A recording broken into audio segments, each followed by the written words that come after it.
ये सद्गुरु राया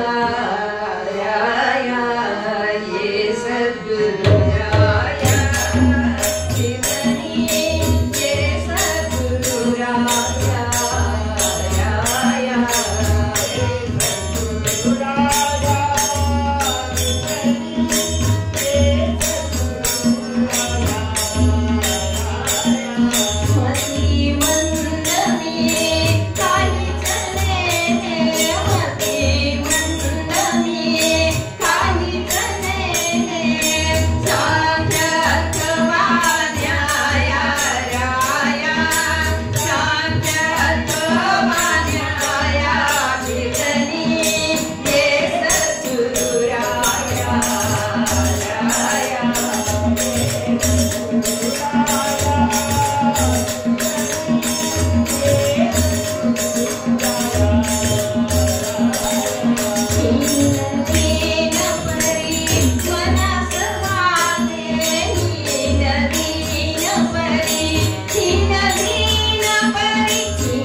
मातृदेवो भव पितृदेवो भव आचार्य देवो भव राष्ट्रदेवो भव श्रोतावक्ता श्रीराम समर्थ जय जय रघुवीर समर्थ।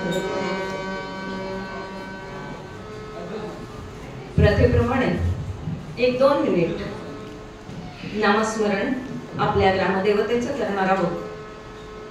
कारण काय असतं, कीर्तनात जायचं म्हणजे झोपायची एक संधी मिळते असेही काही श्रोते असतात। मग पहिल्यांदा जागर करायचा आणि मधनं त्यांना जागर ठेवायचं, हे आम्हा कीर्तनकारांचंच काम। अर्थात ही कीर्तनाची परंपरा आहे। जोक्स बाजूला, श्रीराम प्रभू आपल्या नाशिकचं ग्रामदैवत, त्यांच्याच नावाचा गजर करू 1 मिनिटभर आणि मग पुढे जाऊ। श्रीराम जय राम जय जय राम, श्रीराम जय राम जय जय राम, श्रीराम जय राम जय जय राम, श्रीराम जय राम जय जय राम।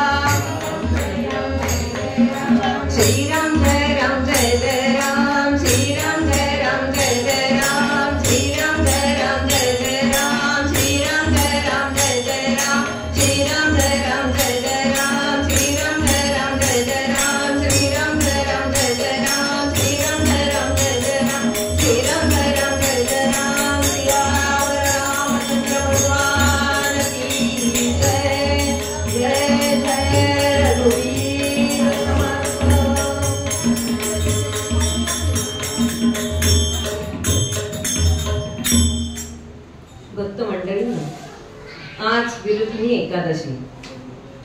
काय महात्म्य आहे हो. अहो भगवंतानी वराह अवतार घेतला म्हणून या एकादशीला हे नाव दिलं.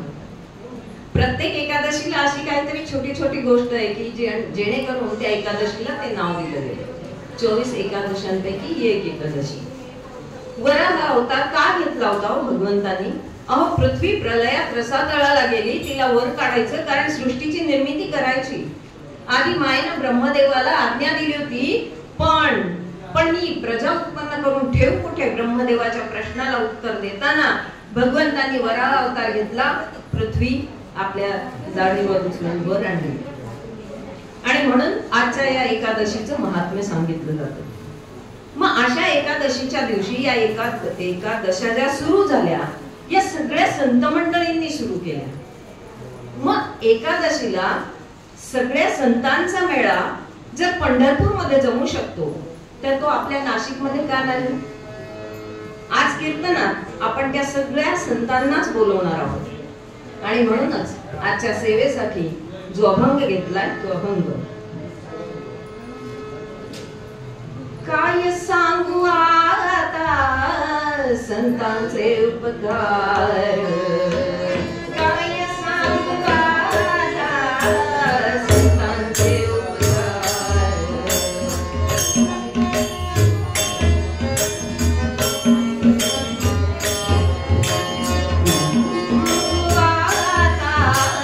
संतांचे उपकार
मज निरंतर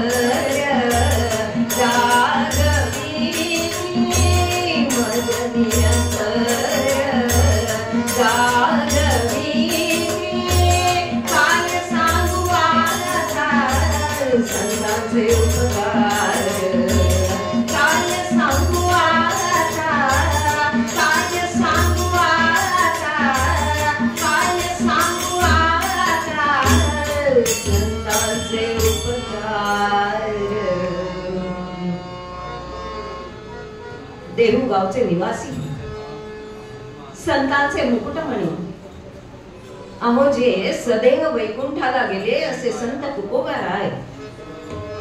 आपल्या या 4 चरणांच्या अभंगात संतांचं कौतुक गात आहेत. स्वतःही संत यांचं ते कौतुक गातात.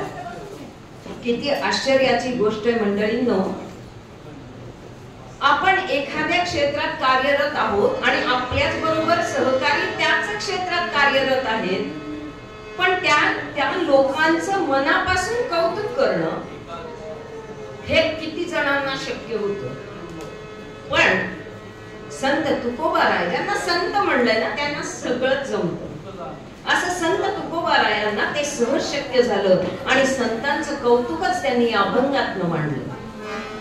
ते म्हणतातच काय, पहिल्या चरणात म्हणून जातात, काय सांगू आता संतांचे उपकार मज निरंतर जागविती. संतांचे उपकार पहिला शब्द आहे काय. आपल्याकडे लहानपणी विचारलं जायचं व्हॉट म्हणजे काय आणि काय म्हणजे व्हॉट. तिथेच गाडी अडायची. त्याचं उत्तर माहितीये कोणाला? कोणालाच नाही. अजूनही सापडलेलं नाही. व्हॉट म्हणजे काय, काय म्हणजे व्हॉट एवढंच माहिती. काय सांगू, माझ्या मुखाने मी काय बोलू. तुकोबाराय म्हणतायत काय सांगू आता. आता म्हणजे ते आता आहेत का? नाही. त्या काळापासून तो अभंग आतापर्यंत लागू होतो. अशी ही अभंग रचना तुकोबारायांची जी एका विशिष्ट मार्गाने केली गेली. आता विशिष्ट मार्ग म्हणजे काय, कुठला रस्ता वगैरे होता का? नव्हे. विठू माऊलींना तो अभंग आवडलाय किंवा नाही हे तपासण्याची त्यांची कसोटी होती. लाल तांब्याचा पैसा तापवायचा, जिभेवर ठेवायचा, मुखातनं बाहेर पडलेला अभंग तुकोबाराय म्हणायचे माझ्या पांडुरंगाला मान्य असेल तर मला काही होणार नाही आणि मान्य नसेल तर चटका बसेल. करू का आपण कोणी? या संतांनी केला म्हणून तर त्यांच्या या रचना अभंग त्या अभंगच राहिल्या आणि आजही आपण त्या गातो.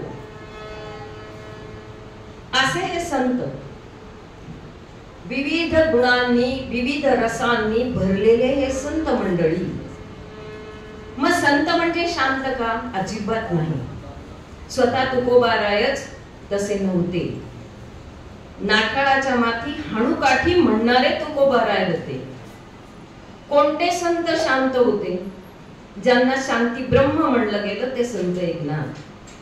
ज्ञानोबाराय तेही तापट होते. आपण आता पुढे पुढे एकेका संतांकडे जाऊ तेव्हा आपल्याला त्या गोष्टी समजणारच आहे. अशा संतांचे आपल्यावर किती उपकार आहेत. मग उपकार म्हणजे काय हो? उपकार म्हणजे आपल्याला ज्यापासून फायदा होतो अशा गोष्टी. अशा गोष्टी त्यांनी आपल्यासाठी केल्या. अशा या संतांचे किती उपकार मी सांगू. मज निरंतर जागविती. मज म्हणजे मला. आता ते स्वतःला म्हणून घेत आहेत का मला? ते स्वतःलाही म्हणतायत आणि आपल्यासारख्यांनाही म्हणतायत की मला मज निरंतर जागविती. असं नाही एखाद्या दिवशी पहाटे उठवलंय आता जाऊ दे झोपू दे, उठेल त्याचा तो. आपल्याकडे आई असते, आई मुलाच्या परीक्षेच्या वेळेला फक्त एवढं कार्य करते, पण रोज उठवायचं म्हणलं तर आई सुद्धा कंटाळते. पण या संतांना माऊली म्हणले ना, ही संत माऊली कधी कंटाळत नाही. निरंतर सातत्यानं मज जागविती. जागविती म्हणजे काय? झोपेतनं उठवायला जातात का संत सगळ्यांना? अर्थ तसा नाहीये. अज्ञानातून प्रकाशाकडे नेणं म्हणजे जागवणं. आणि ही संत मंडळी आपल्याला अज्ञानातून प्रकाश मार्गावर नेणारी होती. अशा पद्धतीने जागर. असा हा जागर आपल्या आयुष्यात खूप महत्वाचा आहे. नाहीतर आज आपण इथे बसलोच नसतो. ही जागरणाची क्रिया जेव्हा म्हटलं जातं की मज निरंतर जागविती. जागविती म्हणजे या चांगल्या मार्गावर आपल्याला ते आणून सोडतात आणि निरंतर जाग ठेवतात. स्तुती आणि निंदा दोन गोष्टी असतात ज्याने माणूस भरकटतो. पण संत मंडळी तिथेही आपल्याला उपदेश करतात की स्तुती आणि निंदांनी भरकटू नका. त्याचा काही अर्थ नाहीये. म्हणजे काय की निरंतर जागृत ठेवणं याचा अर्थ अज्ञान आपल्यातून घालवून ज्ञानाच्या पदपथावर आपल्याला चालत नेणं. हे या संतांचे आपल्यावर असलेले उपकार आहेत. मग संतांनी काय केलं हो? उपकार म्हणजे रोज जाऊन एकेकाला उठवत नव्हते. पण तुम्ही बघाल तर त्यांनी साहित्य निर्मिती अशी काही करून ठेवली की आजही ज्ञानेश्वरी आपण डोक्यावर घेऊन मिरवतो, आजही तुकोबांची गाथा आपण मिरवतो. या संत मंडळींनी जे साहित्य निर्माण केलं ते तेव्हाही योग्य होतं, त्यातल्या गोष्टी आजही योग्य आहेत, आजही सगळ्या वयोगटातल्या लोकांना त्या बरोबर बसणाऱ्या आहेत. अशी ही निर्मिती या संत मंडळींनी केली आणि लोकांमध्ये ही जागरूकता त्याद्वारे त्यांनी निर्माण केली. ते प्रत्येक जण आपला जेवढा जीवनाचा प्रवास होता तो प्रवास त्यांनी इथे केला आणि नंतर ते निजधामाला निघून गेले.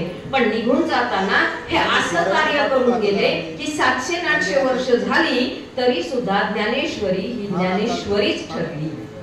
तिथे कोणीही असं म्हणलं नाही माझं काव्य चोरलं, तुझं काव्य लिहिलं, असं कोणीही काही म्हणत नाही.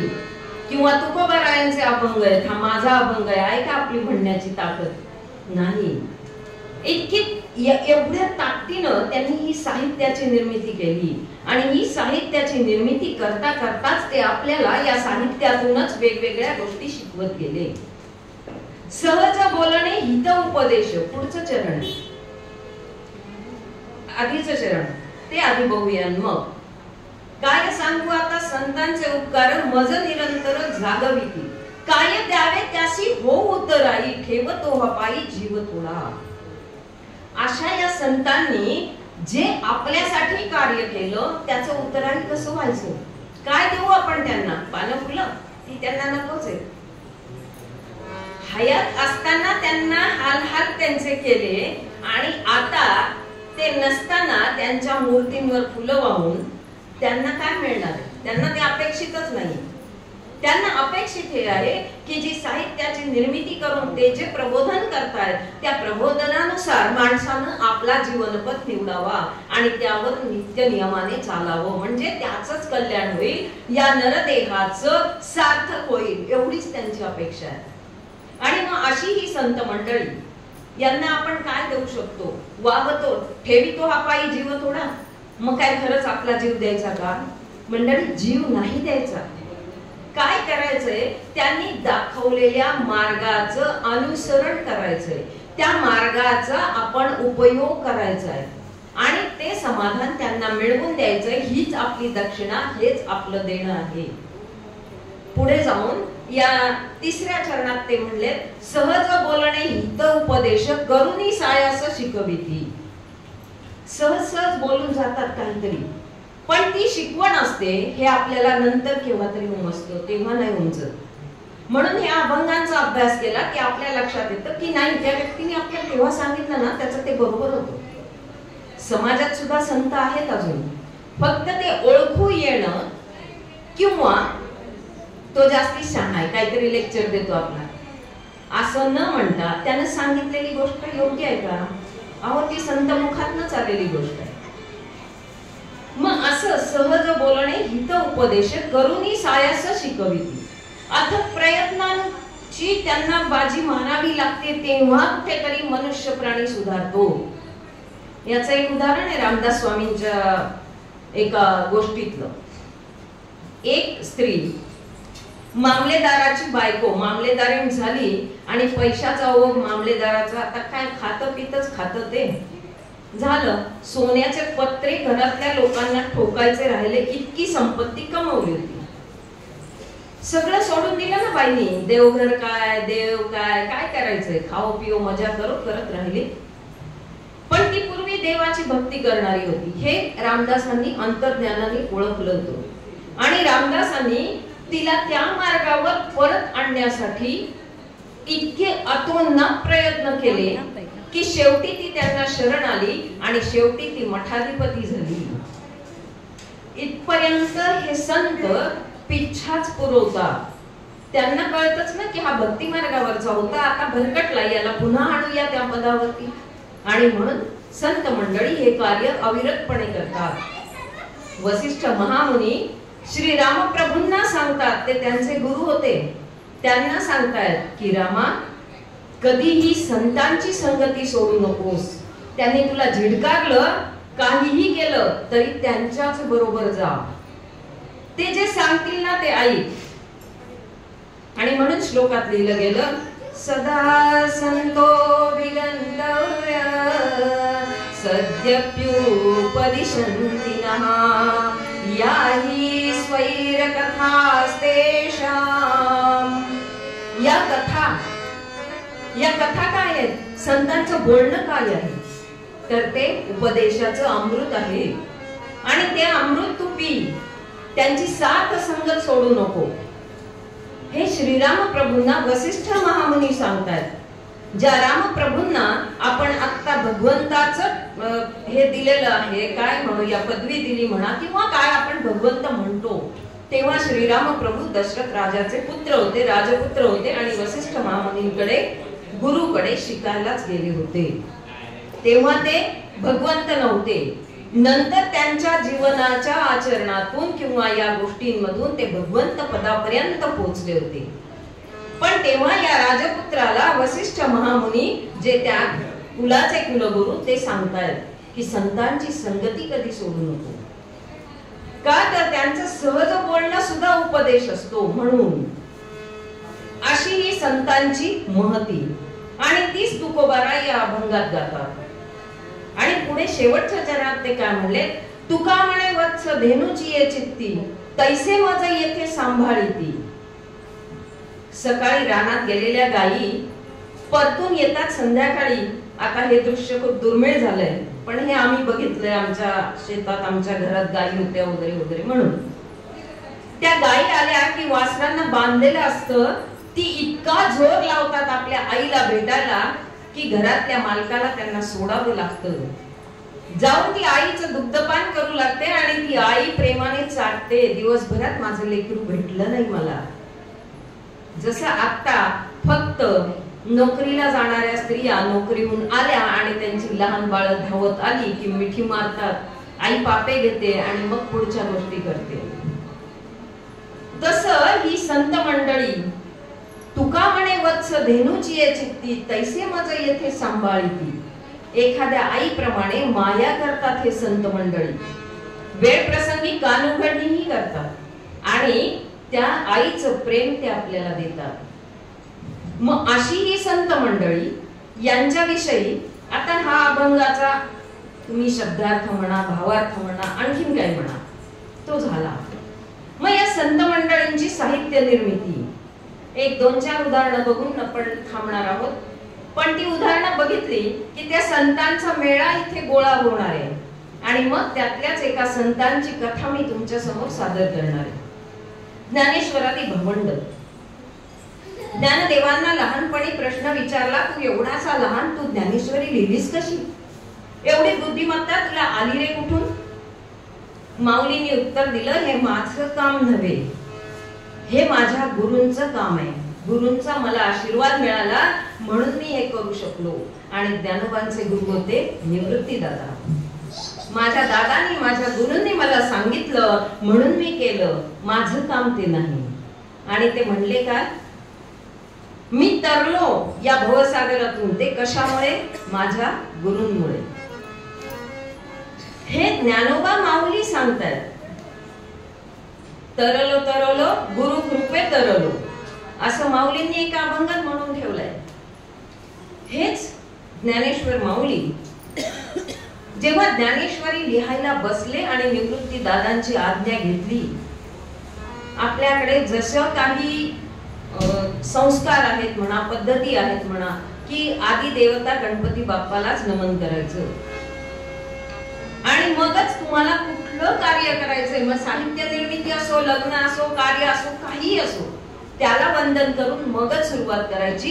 कारण तो विघ्नहर्ता आहे, तो सुख करताय. म्हणून आपलं कार्य व्यवस्थित पार पडेल ही एक आपली विश्वास, ही एक आपली खात्री असते. आणि मग माऊलींनी पण सुरू काय केलं, ज्ञानेश्वरीची सुरुवात झाली ती अशीच, ओम नमो ज्या वेद प्रतिपाद्या जय जय स्वसंवेद्या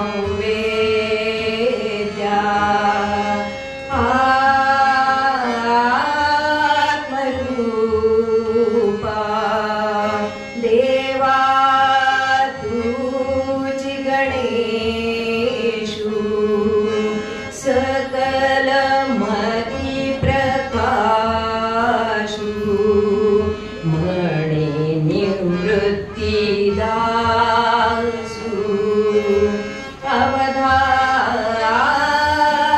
जोजगी.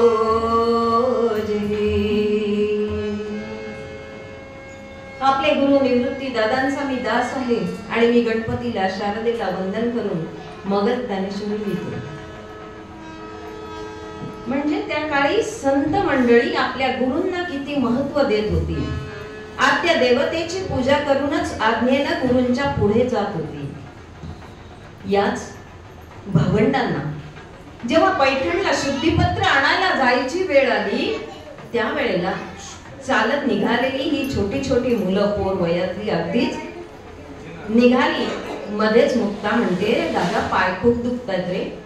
निवृत्ती दादा विचारतात, तुला कडेवर घेऊ? नको रे दादा.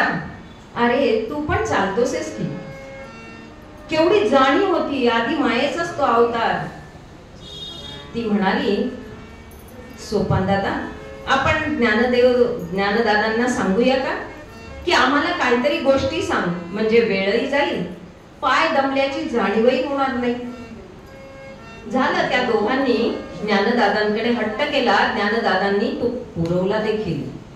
सगळ्या गोष्टींचं ज्ञान देता देता देता एक क्षण असा आला की एके ठिकाणी माऊलींच्या मुखातून शब्द बाहेर पडले, देवाची द्वारी उभा क्षणभरी, देवाची द्वारी उभा क्षणभरी, तेने मुक्तीचारी साधिया, तेने मुक्तीचारी साधिया, साधिया, देवाची द्वारी उभा क्षणभरी, देवाची द्वारी उभा क्षणभरी.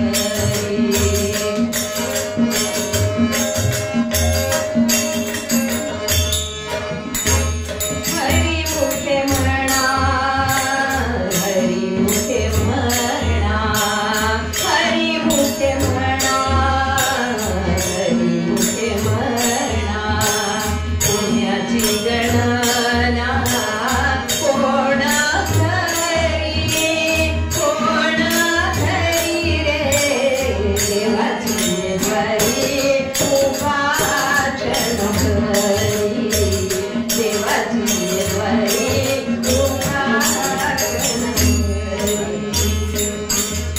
मंडळी, अभंग पूर्ण म्हणणार नाहीये येत असले तरी, कारण काय घड्याळ पुढे जातं आणि मग बाकीचे राहून जातं. ज्ञानेश्वरादी भवंडातली मुक्ताई सगळ्यात छोटी. ज्ञानदेव रागवले का? लोकांनी खापर दिलं नाही, मांडे भाजायचे होते मुक्ताईला. अन्य काही त्रास दिले म्हणून एकदा ज्ञानदेव रागवले आणि ताटी लावून बसले. तेव्हा या ज्ञानदादाला मुक्ताई सांगते, दादा अरे असं ताटी लावून बसणं योग्य आहे का? आपण आलोच कशासाठी आहे या भूवर? या जगाच्या कल्याणासाठी आलोय, असं रागवू नकोस. आणि मग ती म्हणते, ताटी उघडा ज्ञानेश्वरा. अशी ही भावंड याच काळात असणारे संत नामदेव. बघा, संत सुद्धा विविध जाती धर्माचे होते. तिथे कुठलाही भेद नव्हता. सगळ्यांची देवता विठू माऊली होती. असे हे संत नामदेव. नाम आणि देव याची चांगली गुंफण झालेले संत नामदेव. तेही कीर्तन करायचे. अहो, लोकांनी त्या काळी इतका त्रास दिला की सांगितलं इथे नाही कीर्तन करायचं, पाठीमागे जाऊन कर. अहो, पण त्या माऊलीला कीर्तन ऐकायचं ना त्यांचं. त्या माऊलीनेच सगळं देऊळच फिरवलं ना. आणि मग म्हणलं काय जातं, नामदेव कीर्तन करी, नामदेव कीर्तन करी, नामदेव कीर्तन करी, नामदेव कीर्तन करी, पांडुरंग नाचे त्या कीर्तनी, पांडुरंग नाचे त्या कीर्तनी, नामदेव कीर्तन करी.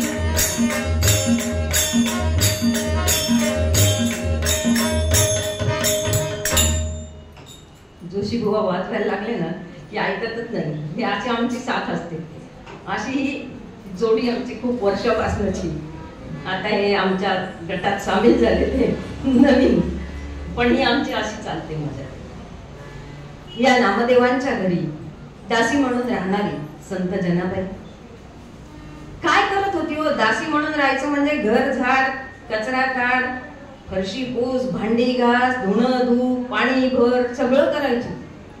पण संत संगती लाभल्यानंतर काय होतं त्याचं उत्तम उदाहरण नामदेवांच्या सहवासात ही जनी पुढे संत जनाबाई झाली. आणि अधिकार किती!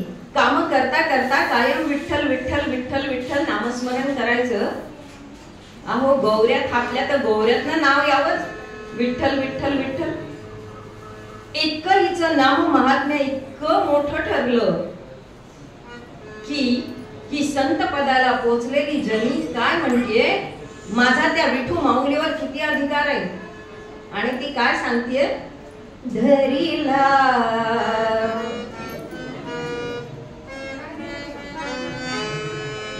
धरीला पंढरीचा जोर, धरीला पंढरीचा जोर.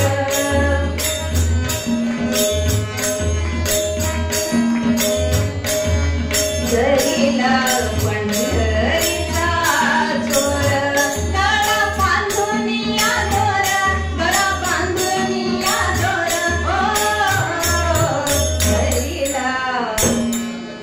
धरीला पंढरीचा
हिम्मत आहे आपली.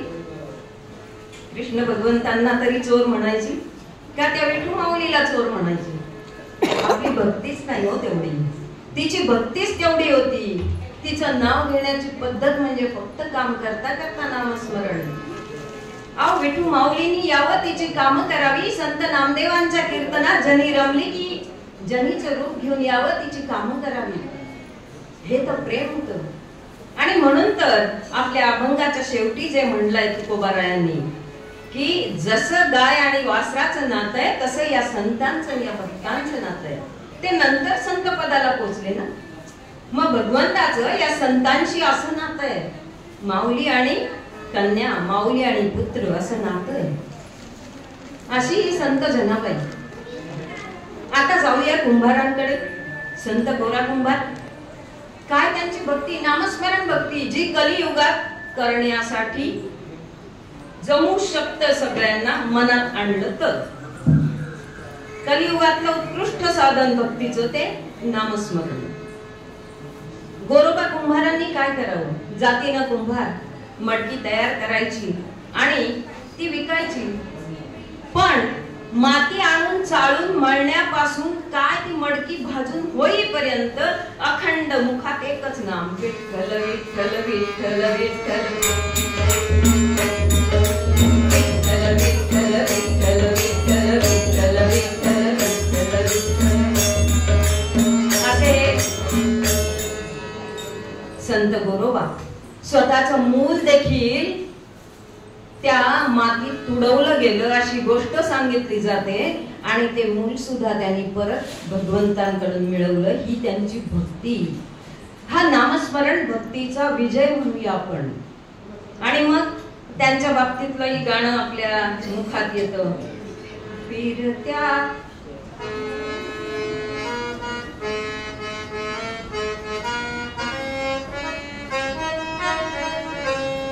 मातीला आकार विठ्ठला तू वेडा कुंभार विठ्ठला तू वेडा कुंभार कुंभार विठ्ठला तू वेडा कुंभार माती पाणी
सोडायचं नाही, पण कर्माबरोबर परमात्म्याचं नामस्मरण करून त्याचीही प्राप्ती करून घ्यायची.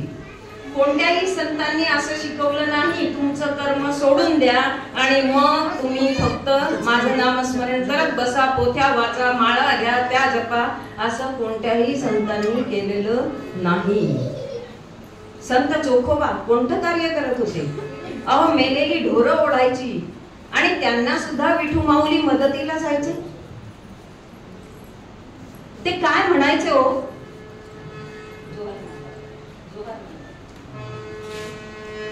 ते म्हणायचे काय? जोहार माय बाप जोहार, तुमच्या महालाचा मी महार, तुमच्या महालाचा मी महार. जोहार माय बाप जोहार, तुमच्या महाराचा मी महार, तुमच्या महाराचा मी महार.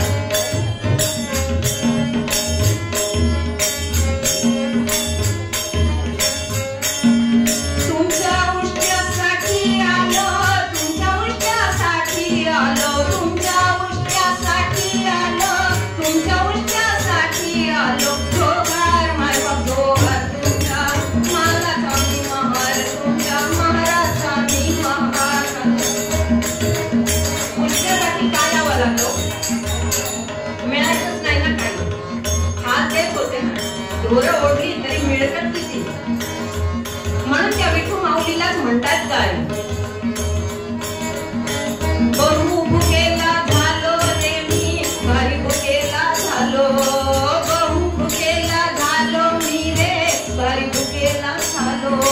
जोहार माय बाप जोहार, तुमच्या महाराचा मी महार, तुमच्या महाराचा मी महार. बहु भुकेला झालो देवा, अति भुकेला झालो. भारी भुकेला झालो देवा, भारी भुकेला झालो. तुमच्या उष्ट्यासाठी आलो देवा, उष्ट्यासाठी आलो.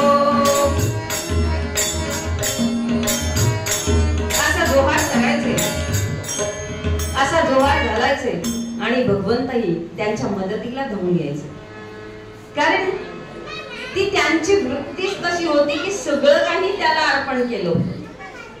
भगवद्गीतेत कृष्ण भगवंतांनी सांगितलंय कर्म कर आणि ते मला अर्पण कर, म्हणजे तुला कुठलाच दोष लागणार नाही. असं आपण करू शकतोय का? नाही, हे मी केलं अशीच आपली वृत्ती आहे. चांगलं असलं की मी केलं, वाईट असलं की मी नाही केलं. त्यांनी केलं, त्यांनी सांगितलं चुकीचं. असं नाहीये. भगवंत म्हणतात तुला काय करायचं ते कर, पण ते मला अर्पण कर, म्हणजे तुला दोष लागणार नाही. तसे हे चोखोबा सुद्धा जोहार मायबाप जोहार म्हणायचे. अरे खूप भूक लागली ना म्हणून तुझ्या उष्ट्या एका घासासाठी आलोय रे, तेवढाच दे मला, मला बाकी नाही अपेक्षा. असे हे संत चोखोबा. किती संतांचं किती सांगायचं. संत एकनाथ महाराज ज्यांना शांती ब्रह्म म्हणलं जातं, असे संत एकनाथ महाराज अनेक प्रकारची काव्य रचना करून गेले. आणि त्यातला एक प्रकार होता भारुड. आणि मग या भारुडाद्वारे आपल्याच घरातल्या व्यक्तींची उदाहरणं घेऊन त्यांनी प्रबोधन केलं. मग भारुडातलं एक सहज म्हणून इथे 2च ओळी म्हणणार आहे, जास्ती नाही. दादला नको ग बाई मला, दादला नको ग बाई,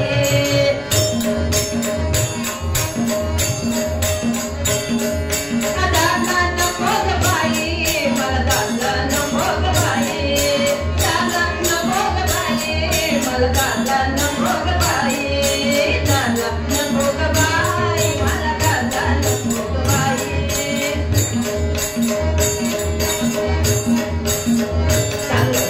मैत्रीण विचारते, अगं पण तुला दादला का नको? सांगते काय ती,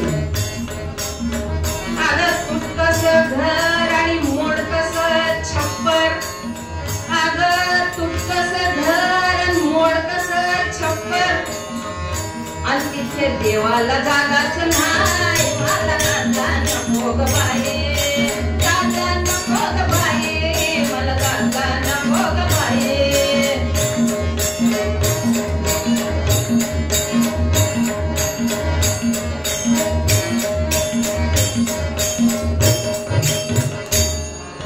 आणि स्वतःच्या जीवनाविषयी त्या घरातली स्त्री सांगते. हे तर झालं घराचं वर्णन. हो, अहो फाटकस लुगडं, अगं फाटकस लुगडं तुटकीशी चोळी, आणि तिथं शिवाया दोराच नाही, मला दादला नको ग बाई, दादला नको ग बाई मला, दादला नको ग बाई.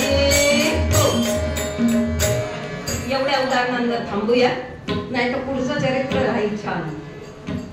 अशी ही संत मंडळी काय करायची हो, अहो भक्ती त्या विठ्ठलाप्रती. आणि मग एकनाथ महाराजच सांगून गेलेत,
काय काय उपकार केले हो आपल्यावर. अहो कुठे बंधुता शिकवली, कुठे घरातल्या इतर ज्येष्ठांशी कसं वागावं हे शिकवलं. अगदी समोर आलेल्या शत्रूला म्हणजेच नाठाळाच्या माथी हाणू काठी हेही शिकवलं. राग कसा आवरायचा हेही शिकवलं. हे शिकवणारे हे संत सगळे म्हणजेच त्यांचे किती उपकार येतो. आणि म्हणून तर तुकोबाराय आपल्या पूर्वपद्यात म्हणतात,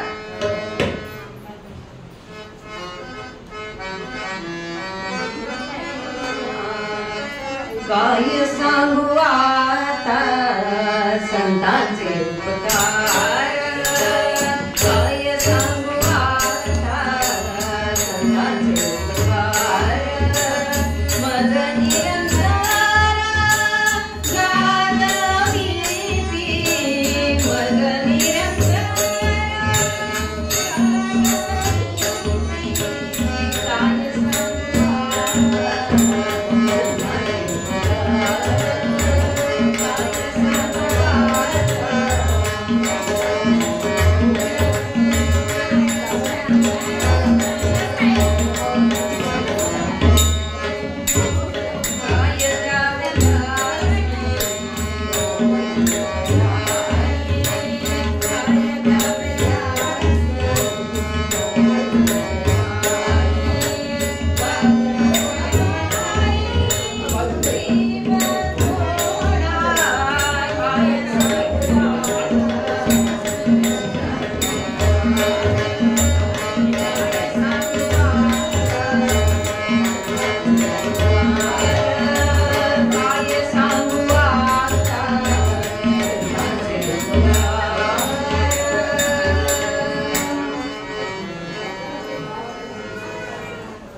फक्त मध्यंतरात एक थोडस छोटस भजन ऐकूया ताईंकडनं.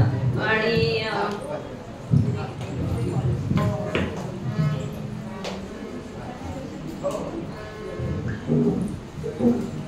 सखया कृष्णा तुझ बिन कोणी नाही रे, सखया कृष्णा तुझ बिन कोणी नाही रे.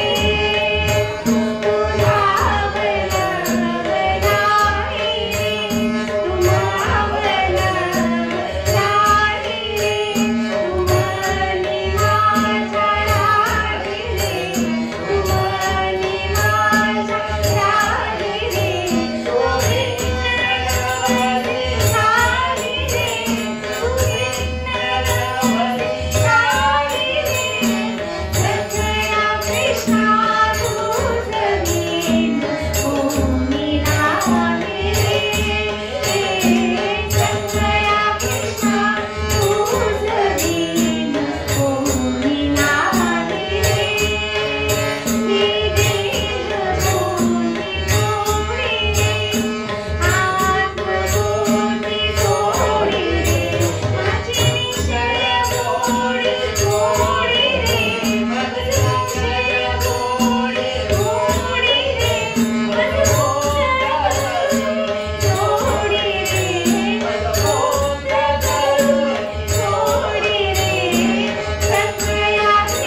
आज आपल्यामध्ये ज्या कीर्तनकार आहेत त्या सौ अचलाताई वाघ आपल्या नाशिकच्याच राहणाऱ्या आहेत. बरेच वर्ष झाले त्या कीर्तन सेवेमध्ये आहेत. तर मी आपले संदेश गुरुजी यांना विनंती करते की त्यांचा सत्कार करावा.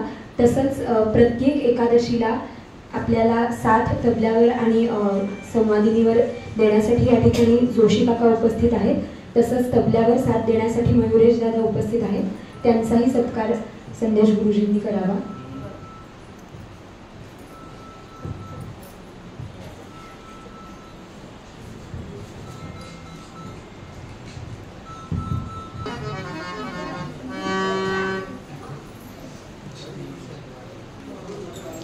गोपाल कृष्ण भगवान की जय. जय जय रघुवीर समर्थ. मध्यंतरानंतर कीर्तनाचं आख्यान सांगण्यापूर्वी तुम्हा सगळ्यांना एक विनंती आहे की या मंदिरातली ही मूर्ती इथे येऊन त्याला 200 वर्ष झाली आहेत. स्वप्नात कथन केलं आणि त्या मूर्तीला इथे आणून विराजित केलं. या गोष्टीला यावर्षी 200 वर्ष पूर्ण झाली. म्हणून एकादशीला कीर्तन महोत्सव यावर्षी सुरू केलेला आहे. आणि या कीर्तन महोत्सव सुरू केला की येणाऱ्या कीर्तनकारांना आणि या आमच्या हातांना काहीतरी दक्षिणा द्यावी लागते ना.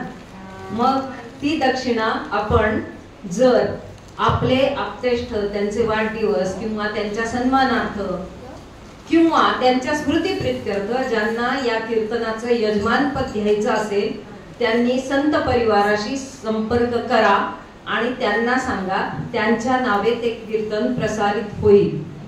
दुसरी महत्वाची गोष्ट, दर एकादशीला इथे प्रसादाचंही नियोजन केलं जातं.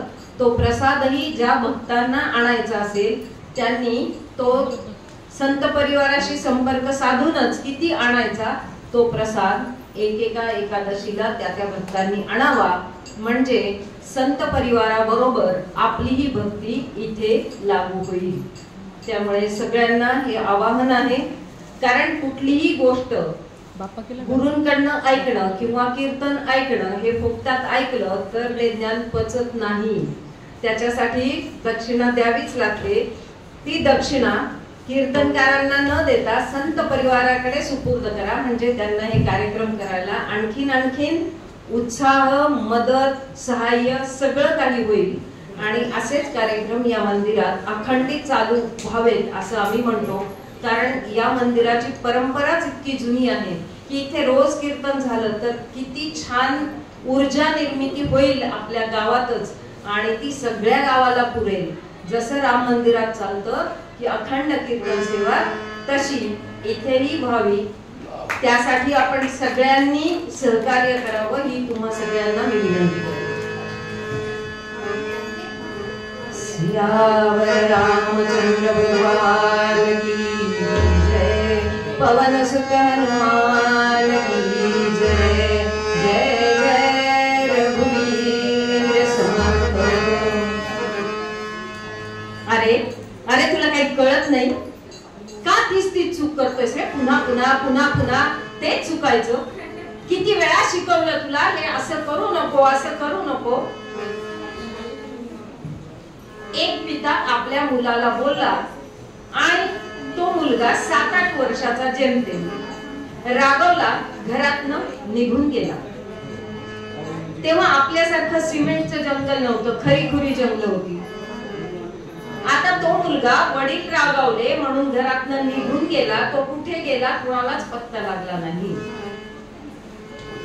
त्या बाळालाही कळलं नाही आपण कुठे चाललोय. राग आलाय, दाण दाण पाय आपटत निघूनही गेला. न कळतच वय होतं, कळण्याचा काही संबंधच नव्हता. फक्त पिताजी आपल्यावर रागवले, चिडले, आपल्यावर ओरडले एवढंच मनात होतं. जंगलाच्या वाटेने गेला आणि नंतर संध्याकाळ झाली काहीच सापडेना. कसं होईल काळजी वाटायला लागली त्याला. काय करायचं, कुठे जायचं. आता ते छोटस लेकरू घाबरून पण गेलं. तेवढ्यात त्याला काहीतरी गुहेसारखं दिसलं. गुहेचा दरवाजा म्हणा किंवा त्याचं एक मोठं छिद्र म्हणा असं काहीतरी दिसलं. आता लहान मूल जिज्ञासू वृत्तीचं जाऊन तर बघूया तिथं कोणी आहे का. जाऊन बघूया तिथे कुणी आहे आहे का म्हणून अंधारातच चाचपडत तिथे गेलं आणि भिंतीला हात धरत पायऱ्या उतरून खाली पोहोचलो. खाली बघितलं तर असंच काहीतरी, आपलं जे टेबल असतं तसा काहीतरी चौथरा दिसला. चौथऱ्यावर काहीतरी आहे असं दिसलं.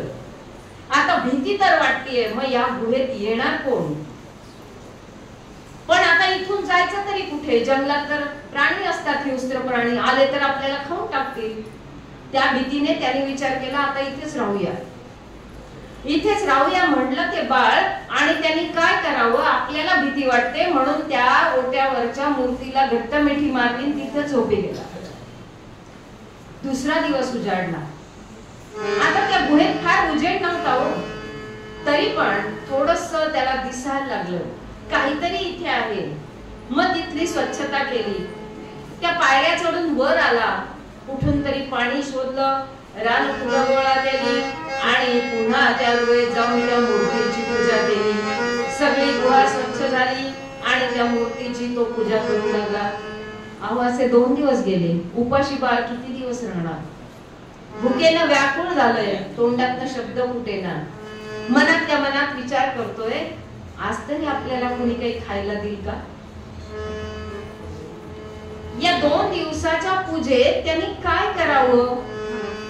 सकाळी आपलं सगळं स्वच्छ केलं, पूजा केली मूर्तीची की त्या मूर्ती समोर बसायचं आणि ध्यान लावायचं. आणि ध्यानात फक्त त्या मूर्तीविषयीच डोळ्यात काय असतील ते भाव. घडलं काय की तिसऱ्या दिवशी एक व्यक्ती हातात पंचपक्वान्नाचं ताट घेऊन आली.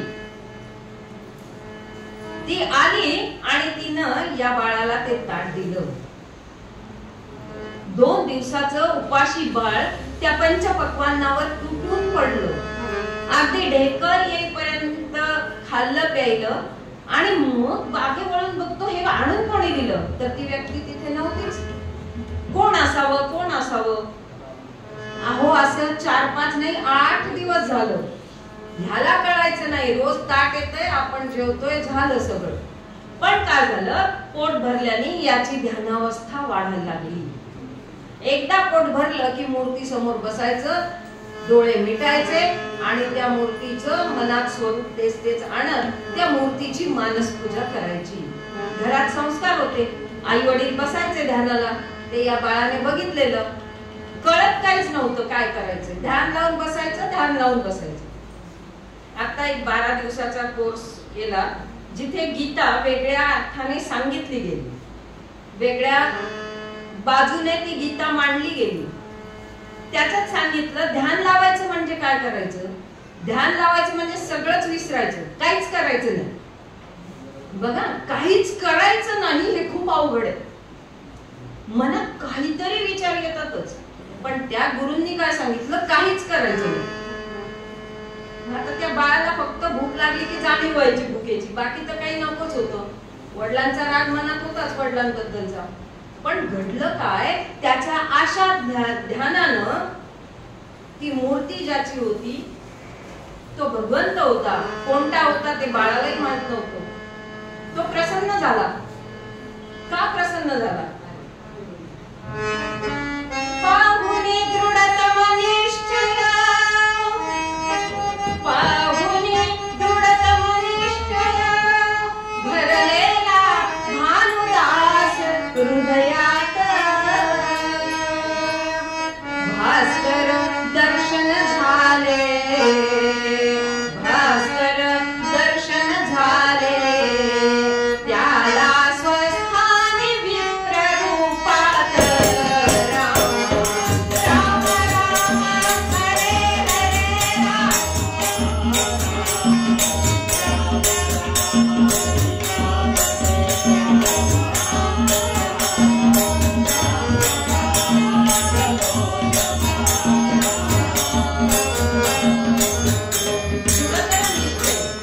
ध्यानातला निश्चय की मला काहीतरी करायचं. याचा निश्चय म्हणजे ती छोट्या बालकाची ती भक्ती पाहून भगवंत खुश झाला. भास्कर म्हणजे सूर्यदेवाची ती मूर्ती होती आणि रोज याला जेवण आणून देणारा विप्र रूपातच त्याला दर्शन द्यायचं, म्हणजे ब्राह्मण रूपात यायचा, ते ताट त्याला जेवू घालायचं ताट घेऊन.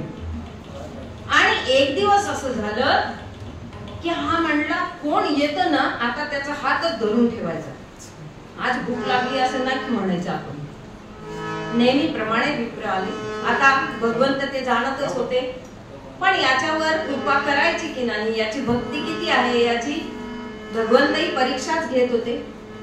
झालं असं करता करता त्याची भक्ती वाढायलाच लागली होती. ध्यान धारणा, मग माहिती नाही हा देव कोणता आहे, पण काहीतरी नाव देवाचं आपल्या घरात सांगितलंय ते नाव घ्यायचं, नमस्कार करायचा, पुन्हा ध्यानाला बसायचं, पुन्हा हे. एक दिवस ठरवलंच कोण येतो ना त्याला बघूयात, आता त्याची वाट बघायला लागली. पण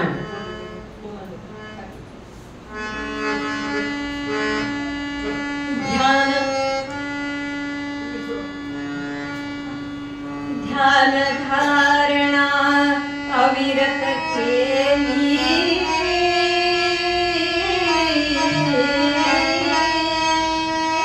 ध्यान धारणा अविरत केली ईश्वर प्राप्तीसाठी, ईश्वर प्राप्तीसाठी. भानुदास मनी आस लागली, भानुदास मनी, भानुदास मनी, भानुदास मनी आस लागली, भानुदास मनी आस लागली. कोटी बहुतची मोठी रामा रावोरी.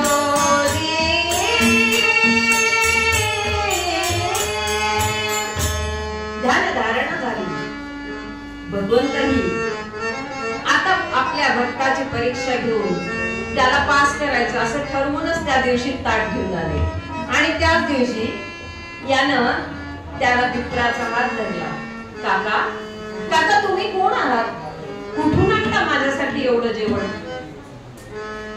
असा प्रश्न, निर्व्याज प्रश्न त्या बालकाचा ऐकलाय. आणि त्या विप्राचं हृदय प्रेमाने उचंबळून आलंय. आणि क्षणार्धात त्या विप्राच्या जागी सूर्यदेव प्रकट झाले. या सूर्यदेवांनी 8 दिवस त्या गुहेत येऊन या बालकाला सगळं ज्ञान देऊन टाकलं. या 8 दिवसात आणि आधीच्या 8 दिवसात याची तपश्चर्या, त्याच्या तपश्चर्येचं फळ म्हणून त्याला झालेली ज्ञानप्राप्ती. 15 दिवस याचे सगळे नातेवाईक या बालकाला शोधत होते. कुठे असेल कुठे असेल, सगळीकडे फोन झाले, सगळं झालं, कुठेच काही नाही, पेपरला बातम्या गेल्या, काहीच नाही घडलं. बाळ सापडलंच नाही. गावकरी म्हणले त्या जंगलातल्या गुहेत शोधायला पाहिजे आहे का, पण जाणार कोण? अहो तिथं वेगवेगळे आवाज येतात, पिशाच, आढळ, भूत, खेते काहीतरी असतील, आपण नाही जाणार बाबा. सगळे नाही म्हणल्यावर शेवटी आई वडील या 2 व्यक्ती अशा असतात की स्वतःच्या जीवावर उदार होऊन आपल्या मुलांसाठी ते कार्य करतात. आई वडील म्हणाले आम्ही जातो, तुम्ही आमच्या सोबत या मागे. म्हणले मागे येतो, तुम्ही पुढे जायचं. दोघं निघाले पती पत्नी, या गुहेत आले. संध्याकाळची वेळ व्हायला लागली होती. आता तर काही दिसत नाही, हा गुहेत असेल की नाही. सगळे तिथेच थांबले आणि मग एकमेकांचे हात हातात धरून साखळी करून ते खाली उतरले तर बघतात काय, बाळ ध्यानात आणि समोर चकचकीत उजेड दिसतोय. आणि बाळाचं ध्यान संपायची ही मंडळी वाट पाहायला लागली. बाळाचं ध्यान संपलंय आणि भगवंताशी याची चर्चा सुरू झाली. याला माहिती नाही आपले सगळे लोक आले आणि त्याला ते कळलंही नाही, जाणवलंही नाही, भगवंतांशी गप्पा मारतोय. आता भगवंत फक्त त्यालाच दिसतोय, या कोणाला दिसत नाहीये, फक्त उजेड दिसतोय. शेवटी आईनं हलवलंय, बाळा तू कोणाशी बोलतोयस, चल घरी. बाळाने बघितलं डोळे उघडून, अरे सगळे गावातल्या लोकांसकट सगळे नातेवाईक, आई वडील सगळे घ्यायला आलेत आपल्याला. आता आपल्याला गेलं पाहिजे. उठला जागेवरनं, आईने हात धरला, चल बाळा. आईचा हात सोडला, थांब म्हणला. भगवंतांना म्हणलाय काय, भगवंता जातो घरी यांच्या बरोबर, पण परत आपण नक्की भेटूया. भगवंत म्हणले हो आपण भेटूया. अशा या मुलाला आई वडिलांनी घरी आणलंय. आई वडिलांनी पण ओळखलं की सूर्य भगवंत इथे आहेत, आणि बाहेर आल्यावर हे बाळ जे काही बोलायला लागलं ते ऐकून, ज्ञानात्मक शब्द ऐकून कोणी शिकवलं याला, सगळं विचारलं, यांनी सगळं वृत्तकथन केलंय, सूर्य देवांनी शिकवलंय, आणि याचं नाव पण भानू, आणि याचे गुरु सूर्य म्हणजे दास, मग ते भानुदास हे नाव सगळेच जण म्हणू लागले. आधीची नावं सगळी पुसली गेली. असा हा भानुदास वयानं वाढू लागला, पण जे ज्ञान मिळालं त्या ज्ञानानं तो अधिकच मोठा झाला. आई वडील म्हणले थकलो आता लग्न करूया. सगळे आपल्या सर्वसामान्य माणसांसारखेच लग्न केलंय भानुदासाचं. सून घरी आली आहे. पुढच्या गोष्टी घडत गेल्या. घडलं काय, भानुदासांचे आई वडील वयाने वाढले, वयस्कर झाले, त्यांनी आपले देह ठेवले. आता संसाराची जबाबदारी सगळी या भानुदासावर येऊन पडली. मुलं झाली, मुली झाल्या, आणि आता काय, सगळा प्रपंचाचा भार याच्यावरच. पण याचं प्रपंचात मन लागत नव्हतं. इतके दिवस आई वडील होते म्हणून सगळं त्यांच्या पेन्शन मध्ये झालं. आता पेन्शनही बंद झाली. आता काय करायचं, कसं भागवायचं, या संसाराच्या जबाबदाऱ्या पेलायच्या तरी कशा. अहो बायका मुलं 2-2, 4-4 दिवस उपाशी राहायला लागली.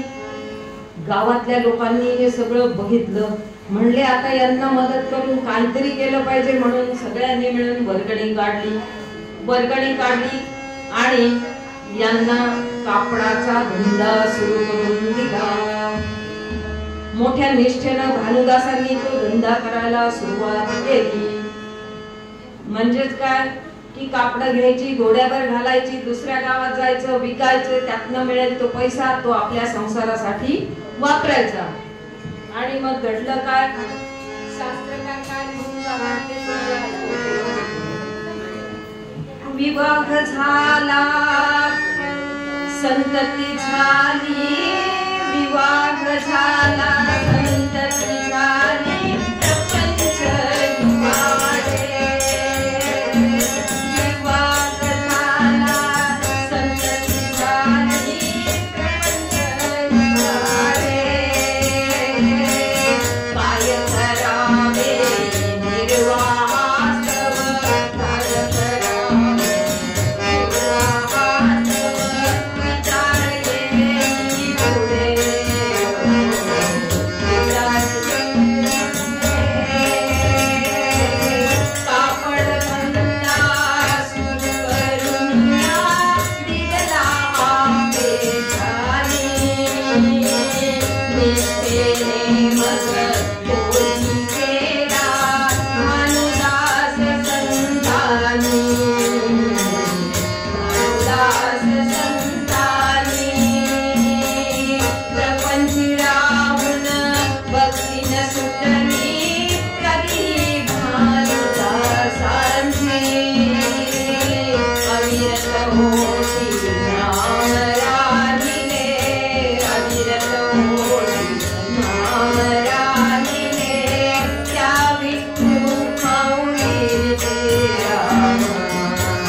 भगवंताचीच कृपा त्यांच्यावर तो कापड धंदाही खूप चालायला लागला.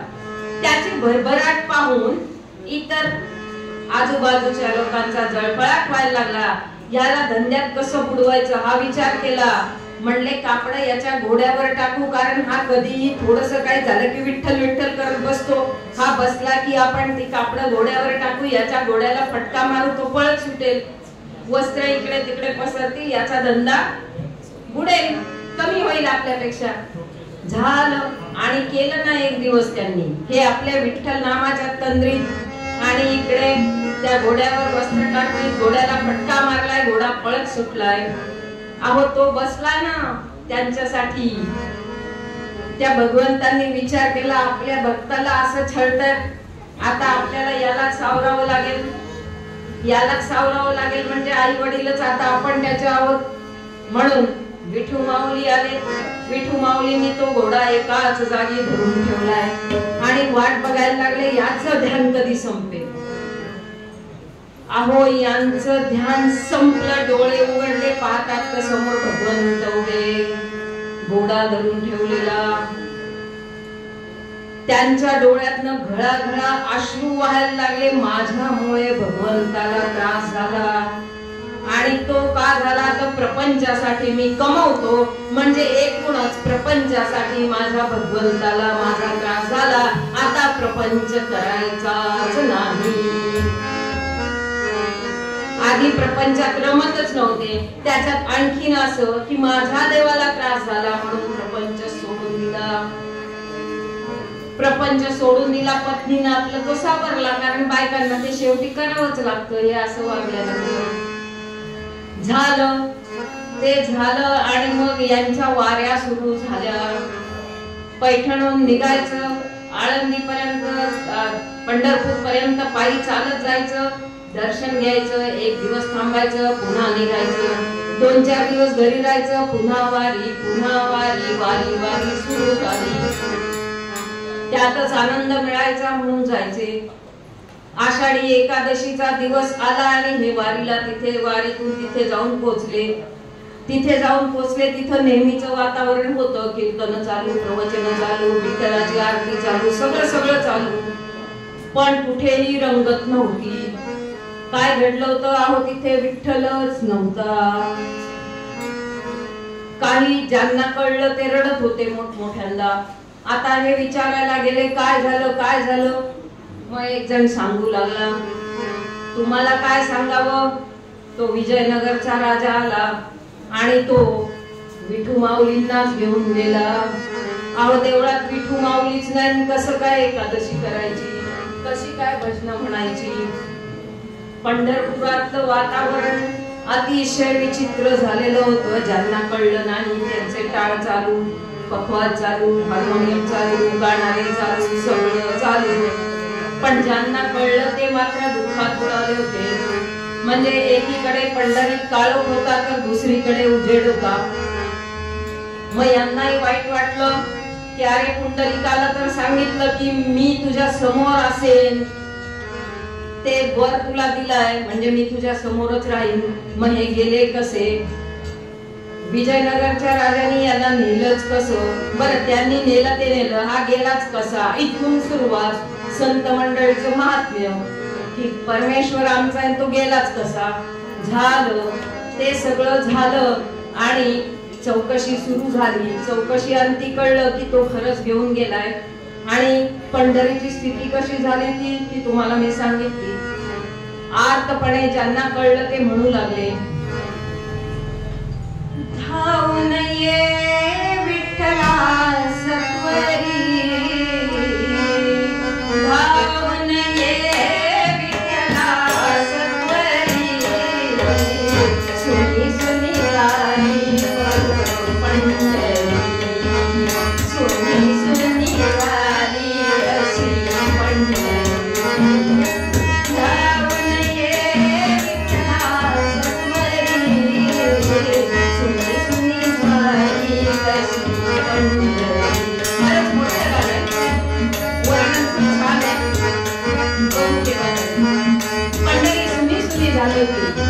कळलं त्यांना. आता म्हणले आपली वारी इथून विजयनगरला.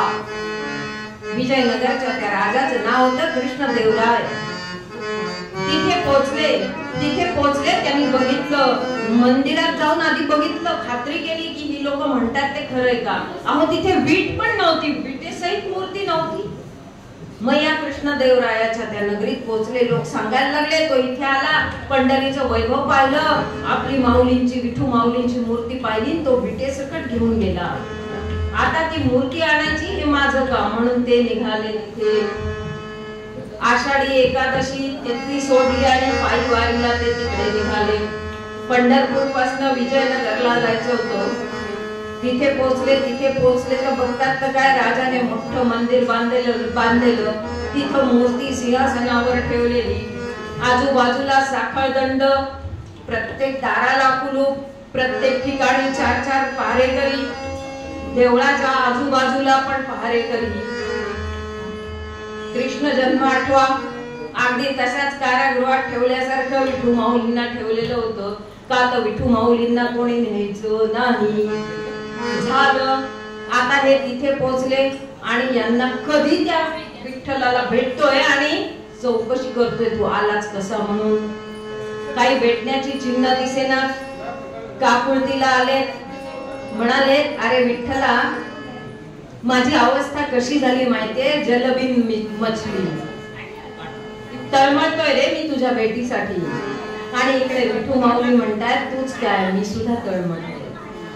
झालं पहारेकरी रात्री झोपी गेले. आता ही भगवंताचीच करणी. पहारेकरी झोपत नव्हते. त्या दिवशी झोपी गेले, कुलप उघडली गेली आणि हे जाऊन त्या विठ्ठलापाशी पोहोचले. विठ्ठल भगवंत विटेवरनं खाली उतरले, कडकडून मिठी मारली आपल्या भक्ताला. दोघांच्या डोळ्यातून अश्रुधारा, त्या प्रेमाश्रूंच्या धारा होत्या. काय करावं, विठू माऊलींनी गळ्यातला तुळशीचा हार काढला आणि तो त्याच्या गळ्यात घातला. त्याच्या बरोबर विठू माऊलींच्या गळ्यात नवरत्नांचा हार राजाने घातला होता, तोही गेला. रात्र झालीये, आपण उद्या परत पंढरपूरला जाऊ. दोघांनी एकमेकांशी बोलणं केलं आणि हे पुन्हा निघून आले मुक्कामाच्या ठिकाणी. सकाळी उठले, तुंगभद्रा नदी तिथली, तिथे तीरावर जाऊन विठ्ठल नामाचाच गजर करत बसले. इकडे राजा सकाळी आला. पूजा करायला राजा यायचा, पुजारी नव्हता ठेवलेला. देऊळ बांधलं पण मी आणलंय त्याला, त्याची पूजा मीच करणार म्हणून पूजा करायला आला. आणि समोर बघतो तो काय, विठू माऊलींच्या गळ्यात तुळशीचा हार नाही, नवरत्नांचा हार नाही. चोरी झाली. सगळीकडे बातमी पसरली, सगळीकडे शोधाशोध सुरू झाली. सगळं सैन्य राजाचं सगळ्या नगरीवर फिरत होतं. नदीकाठी यांना बघितलं, तुळशीचा हार दिसला भरगच्च आणि काहीतरी चमकलं असं वाटलं म्हणून सैनिक तिथपर्यंत पोहोचले. बघितलं तो हार उलटा पुलटा करून तो नवरत्नांचा हार दिसला. झालं यांना चोर ठरवलं, भानुदासांना चोर ठरवलं आणि राजाने सांगितलं होतं मला चोर न दाखवता त्याला फाशी देऊन टाका. त्याला घेऊन येताना भानुदास महाराज मनातल्या मनात म्हणतात तुला काय मी बळजुबरी केली पंढरपूरला चल म्हणून? अरे तूच चुकून आलाय, तुला यायचं नव्हतं तर मला सांगायचं होतं ना. आणि मी इथून निघून जावं म्हणून तू ही करणी केलीस काय माझ्या बाबतीत? पण लक्षात ठेव, तुला घेतल्याशिवाय मी इथून जाणार नाही.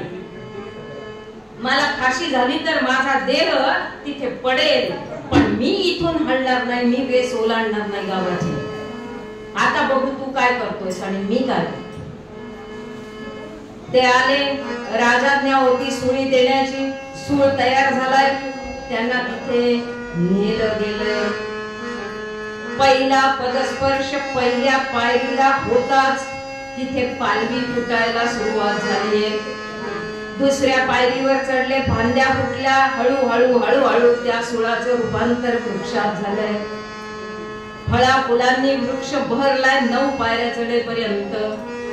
सैनिक पळत पळत आले, राजाला सांगायला लागले राजा असं झालं. राजाने मनात विचार केला, मी पंढरपूरला गेलो होतो आणि विठ्ठलाला म्हणलं माझ्या बरोबर चल. तेव्हा विठू माऊलींनी मला एक अट घातली होती की जर माझ्या भक्ताला तू त्रास दिलास तर मी परत पंढरपूरला जाईन. राजाने विचार केला, हा जो ज्याला सुळी द्यायची आज्ञा केली तो नक्कीच पांडुरंगाचा भक्त असला पाहिजे आणि आपल्याकडून त्याचा छळ झालाय. आता पांडुरंग आपल्या इथे राहत नाही, ते राहणारच नाही. राजा आलाय, राजानं त्यांना दंडवत घातलाय आणि सगळेजण त्या विठू माऊलींच्या दरबारात आले. विठ्ठलाचा नामघोष केलाय. भानुदास महाराज विठू माऊलींकडे पाहून हसतायत. तू काय करणी करशील रे? अरे मी तुझा भक्त काय उगीच आहे? मोठे निश्चयी असणारे भानुदास महाराज होते. भानुदास महाराज म्हणले, चला झाली आपली निघायची तयारी. अहो पण तुम्ही एवढे मोठे, तुम्हाला माझ्या झोळीत घालू कसा? जरा लहान व्हा म्हणजे झोळीत घालून, नाही तर खांद्यावर घालून येईन मी. विठू माऊलींनी लहान रूप धारण केलं. राजा म्हणला, मी पालखी देतो, मी गाडी घोडे रथ देतो. नको म्हणले, आम्हाला तुमचं काही. हे आलेत ना, सांगितलं पुंडलिकाला मी थांबतोय तुझ्या समोर, आणि आले तिकडे निघून. जातो मी घेऊन. घातलंय आपल्या झोळीत आणि पुन्हा चालत चालत निघाले. पंढरपूर मध्ये पोहोचले. तो दिवस होता कार्तिकी एकादशी. कार्तिकी एकादशीला पुन्हा एकदा विठू माऊली पंढरपुरात पोहोचले. चंद्रभागेवर स्नान घातलंय, पंचामृती स्नान घातलंय, पुन्हा चंद्रभागेचं स्नान घातलंय. गावात मिरवणूक काढलीये आणि पुन्हा त्या विठू माऊलीची स्थापना त्याच्या जागेवर केली आहे. सगळी भक्त मंडळी खूप खुश झाली, आनंदित झाली.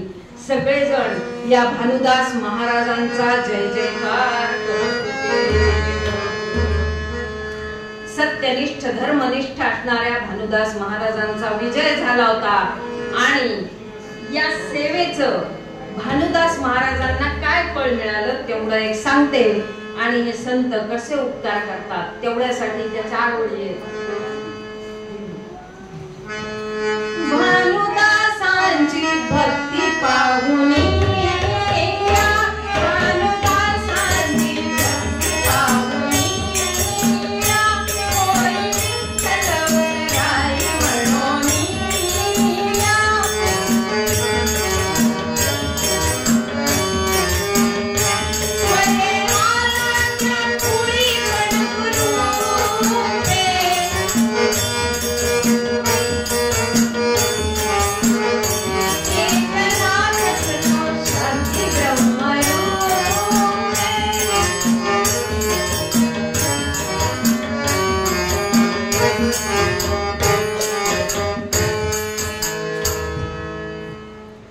काय दिलं विठू माऊलींनी? संत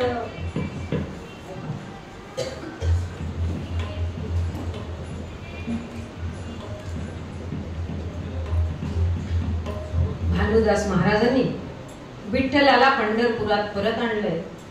आपल्याला आपल्याच गावात परत आणलंय म्हणून विठू माऊली पण खुश झाली. आणि काय गिफ्ट दिली हो? अहो गिफ्ट एवढी मोठी आहे की प्रत्यक्ष विठू माऊली भानुदासांच्या कुळात पुन्हा अवतार घेते झाले. आणि तो अवतार होता शांती ब्रह्म एकनाथ महाराजांचा. भानुदासांचं हे कार्य किती मोठं आहे आपल्यासाठी. नाहीतर आज विठू माऊली सुद्धा आपल्याला परके झाले असते हो. पंढरपुरात न जाता ते तिकडेच विजयनगर मध्ये राहिले असते. आणि कानडा राजा पंढरीचा, तो कानडा राजा, तो कानडाचा तिकडचा झाला असताना. अहो हेच तर संतांचे आपल्यावर खूप मोठे उपकार आहेत. म्हणून मूळ पदात तुकोबाराय म्हणतात,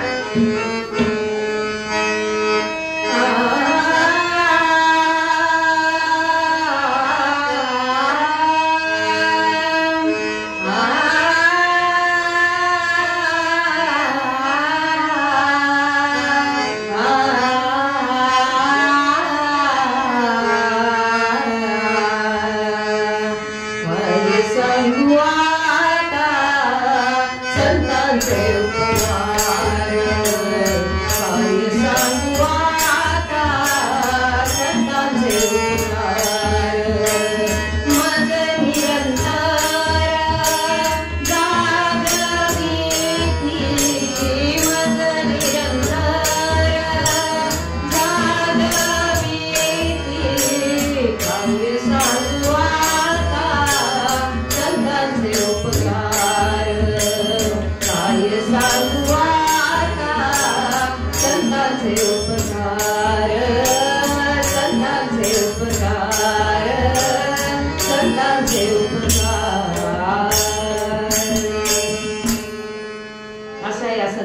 नामस्मरण दर एकादशीला केलं तर आपल्यालाही जसं संत भानुदासांना प्राप्ती झाली तसंच भगवंत त्याच्या इच्छेप्रमाणे आपल्यालाही देईल. पण त्याची भक्ती भानुदासांसारखीच आपल्या हातून घडावी म्हणून तुकोबाराय मागणं मागतात, तेच मागणं मागूया. हे चिदान देगा देवा तुझा विसरण व्हावा, तुझा विसरण व्हावा, तुझ्या काही न आवडी हेची माझी सर्व ओढी, माझी सर्व ओढी हेची माझी सर्व ओढी. न लगे मुक्ती धन संपदा, न लगे मुक्ती धन संपदा, संत संग देई सदा, संत संग देई सदा. तुका म्हणे गर्भवासी सुखे घालावे आम्हासी, घालावे आम्हासी सुखे घालावे आम्हासी. चिदान देगा देवा तुझा विसरण व्हावा, विसरण व्हावा,